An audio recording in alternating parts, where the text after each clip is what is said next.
ప్రకృతి వ్యవసాయంలో 18 ఏళ్ల అనుభవం. సేంద్రియ పద్ధతిలో పండించిన ఆర్గానిక్ బియ్యం, మచిలీపట్నం సన్న బియ్యం, 1 సంవత్సరం పాత బియ్యం, 25 కేజీల బస్తా కేవలం 1750 రూపాయలు మాత్రమే. మరిన్ని వివరాలకు సంప్రదించండి 7908679140. దాదాపు 14 రోజుల నుంచి రోడ్ల మీద ఉన్న పరిస్థితి. కొత్త సంవత్సరం వచ్చింది, పండగ వస్తూ ఉంది.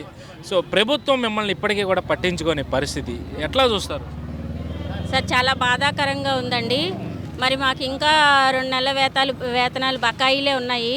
మరి గౌరవ విద్యాశాఖ మంత్రి గారు మా జేఏసీ వాళ్ళని చర్చలకు పిలిచారు, కానీ మాలో కొంతమందికి 2017కు ముందు పెరగని వాళ్ళకి జీతాలు పెంచారండి. అంటే దానివల్ల 2017 తర్వాత పెరిగిన వాళ్ళకి ప్రస్తుతం ఉన్న రేట్లు ఎంత అండి? అంటే ఇంక మాకు జీతాలు పెంచరా? ఇప్పుడు మనం సపోజ్ చూస్తుంటే ఒక ఆయిల్ ప్యాకెట్ ఎంత ఉందండి, గ్యాస్ బండ్ రేట్ ఎంత ఉంది, బియ్యం కట్ట ఎంత ఉంది, కందిపప్పు ఎంత ఉంది, కూరగాయలు ఎంత ఉన్నాయండి? మాకు వచ్చే జీతాల్లోనే మాకు 5-6 వేలు ట్రావెలింగే పోతున్నాయి. మేము ఏం తిని బతకాలని? అప్పుడు పెంచాంగా, ఎందుకు మీకు ఇంకా జీతాలు పెంచడం అనేసి ఆయన మాట్లాడడం చాలా బాధాకరంగా ఉందండి. మేము ఒకటే అడుగుతున్నాం, పాదయాత్రలో సీఎం గారు మాకు హామీ ఇచ్చి ఉన్నారు. 177వ రోజు సమగ్ర శిక్ష ఎంప్లాయీలు కలిశారండి ఆయన్ని. ఆయన చెప్పిన దాని ప్రకారం ఇప్పుడు వాళ్ళు ఇచ్చిన జీవో ప్రకారం 2014 పూర్వం ఉన్న వాళ్ళందరినీ కూడా రెగ్యులర్ చేస్తూ ఉన్నారు. మేమందరం కూడా 2005 నుంచి చేసేవాళ్ళు ఉన్నారండి. 2012లో భారీ ఎత్తున రిక్రూట్మెంట్ జరిగిందండి. సిఆర్పీలు కానీ, ఎంఐఎస్ ఆపరేటర్లు, డేటా ఎంట్రీ ఆపరేటర్లు, వీళ్ళందరినీ కూడా హై క్వాలిఫికేషను విత్ మెరిట్ దానికి ఒక కమిటీ ద్వారా తీసుకొని ఎగ్జామ్ పెట్టి మమ్మల్ని అందరినీ రిక్రూట్ చేసుకున్నారు. 2012 అండి. మా అందరూ హై క్వాలిఫికేషనేనండి. మా అందరికి కూడా సెలక్షన్ కమిటీ ఉంది. మా సర్టిఫికేట్లు కూడా హై మెరిట్లో తీసుకున్నారు, రోస్టర్ పాటించారు. సో మాకు పర్మనెంట్ చేయడంలో ఇంకా వాళ్ళకి అభ్యంతరం ఏంటండి? ఇప్పుడు అడుగుతుంటే మీది ప్రాజెక్ట్ అంటున్నారు. మరి ప్రాజెక్ట్ అన్నప్పుడు సీఎం గారు కలిసి మాట్లాడినప్పుడు ఇదే సమగ్ర శిక్ష ఎంప్లాయీస్తో ఆ రోజు ఎందుకని చెప్పలేదండి? అదే రోజు అన్నారు కదా. మరి అది మేము అడుగుతున్నామండి. మాకు హెచ్ఆర్ పాలసీ ఇవ్వమని అడుగుతున్నామండి. రెగ్యులర్ చేయడం కుదరదు అన్నారు.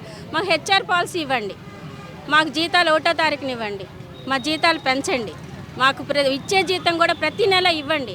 పండగ ఏం పెట్టి చేసుకోమంటారు? మీరే అన్నారు న్యూ ఇయర్, సంక్రాంతి అని. జీతాలు రాకుండా ఏం పండగలు చేసుకోమంటారండి? ఇప్పుడు మీరు చెప్తే ఏమో 2 నెలల నుంచి జీతాలు రావట్లేదని చెప్తా ఉన్న పరిస్థితి కనిపిస్తూ ఉంది. మరో పక్క ఏమో తన సొంత సైన్యం వాలంటీర్లకి 750 రూపాయలు జీతం పెంచుతూ కొత్తగా జీవో తీసుకొచ్చిన పరిస్థితి ప్రభుత్వం. మీ కాడికి వచ్చేసరికి ఫండ్స్ లేవు మా దగ్గర అని చెప్పి ప్రభుత్వం చేతులు ఎత్తేస్తున్న పరిస్థితి కనిపిస్తూ ఉంది. ఇదే కొనసాగితే ఏంటంటారు అసలు? ఆయన ఏంటంటే వాళ్ళనేమో తన సొంత బిడ్డలుగా, మిగతా వాళ్ళని సవితి బిడ్డలుగా చూస్తున్నట్టు అనిపిస్తుందండి. వాళ్ళందరికీ 31st నైట్ 1st తారీఖు జీతాలు పడుతున్నాయి. మరి మేము ఎంప్లాయీస్మే కదా, వాళ్ళకంటే ముందు రిక్రూట్ అయిన వాళ్ళం కదా. విద్యాశాఖలో ఇదే సచివాలయం వాళ్ళు వచ్చి చేస్తున్నారు అంటున్నారండి. వాళ్ళు ఏం చేస్తారు? వచ్చి ఫోటో తీసుకొని వెళ్ళిపోతారండి. ఆయన అమలు చేసిన ప్రతి పథకం అండి, అమ్మఒడి పథకము స్టార్టింగ్లో మేము పిల్లలందరి దగ్గర మేము డేటా అంతా కలెక్ట్ చేసుకొని డేటా ఎంట్రీ ఆపరేటర్లు కానీ, ఎంఐఎస్లు కానీ, ఎస్ఎస్ఏలో ఉన్న ప్రతి ఒక్కళ్ళు డే అండ్ నైటు పండగలు సెలవులు మర్చిపోయి ఆన్లైన్ చేశారండి. ఆ తర్వాత సచివాలయానికి వెళ్ళిందండి. వాళ్ళు ఏం కష్టపడ్డారండి? మేము చేసిన ఆన్లైన్ని వాళ్ళు చూస్తున్నారు. ఇప్పటికి ఏదైనా ప్రాబ్లం వస్తే స్కూల్కి వెళ్ళండి అంటారు. స్కూల్కి వెళ్ళండి అంటే కన్సర్న్ ఎంఆర్సీ స్టాఫ్ చూడండి అంటారు. చూసేది మేమే.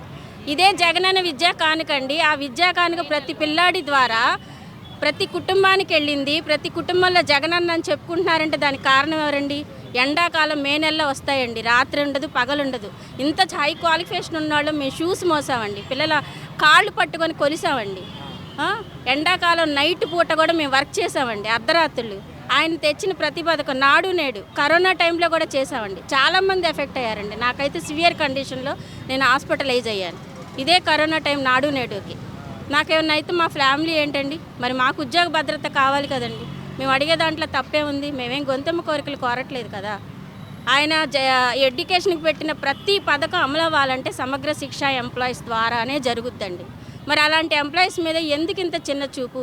మాకు నెల వేసే జీతాల మీద ఎందుకు చిన్న చూపు? మాకు జీతాలు పెంచమంటే ఎప్పుడో పెంచామన్న మాట ఎందుకు వస్తుంది? మాలో ఇంకా కొంతమంది పెరగని వాళ్ళకి పెంచి మాకు విభజించి పాలించు అనే పద్ధతి పెడుతున్నారండి. ఆయన ఈరోజు ప్రభుత్వ ఉద్యోగస్తుల కన్నా కూడా ఇలా అవుట్సోర్సింగ్ ఉద్యోగస్తుల మీదే ఈరోజు రాష్ట్రం అంతా నడుస్తుంది అనేది చాలా స్పష్టంగా అనిపిస్తూ ఉన్న పరిస్థితి. ఒక పక్కేమో ప్రభుత్వం మిమ్మల్ని ఎవరిని పట్టించుకోని పరిస్థితి. మీరేమో మా డిమాండ్లు నెరవేర్చే వరకు మేము రోడ్ల మీదే ఉంటాము, మా హక్కులు మేము దక్కించుకునే వరకు పోరాడతామని చెప్తా ఉంటున్నారు. మరి ఏదైతే మీరు ఈ పోరాడుతున్న ఈ సమయంలో మీ ద్వారా లబ్ధి పొందిన వాళ్ళ పరిస్థితి ఏంటంటారు? మీరు ఇప్పుడు ఎంత ప్రత్యామ్నాయం చూపించినా సరే వాళ్ళకి పూర్తి స్థాయిలో న్యాయం జరగదు. ఇప్పుడు మాది ఎంఆర్సీ నుంచి వచ్చిన ఏ వర్క్ కూడా మేము ఎవరం చేయట్లేదండి. 14 రోజుల నుంచి మేము అన్నీ కూడా ఏదైనా సరే ఒక స్టేట్ ఆఫీస్ నుంచి ఒక మెసేజ్ వచ్చిందంటే ఎంఆర్సీలో ఉన్న స్టాఫ్ మాకు ఫార్వర్డ్ చేస్తారు, మా నుంచి హెచ్ఎంలకి టీచర్స్కి వెళ్తుందండి. వాళ్ళు అంతా కమ్యూనికేట్ చేసుకున్నా మేము మానిటరింగ్ చేస్తేనే అవుతుంది వర్క్లన్నీ చాలా వరకు పెండింగ్ ఉన్నాయండి. అయినా సరే గవర్నమెంట్ మొండి వైఖరితో ఉందండి. ఇంతకాలం మేము ప్రజల గురించి ఆలోచించి మేము ఈ 4.5 ఏళ్ళు బయటికి రాలేదండి. మాకు జీతాలు లేకపోయినా మేము భరించాం, ఇంకా మాకు భరించే ఓపిక లేదండి. అందుకనే రోడ్ల మీదకి వచ్చామండి. ప్రజలకు కూడా తెలియాలి కదండి మా బాధలు ఏంటో.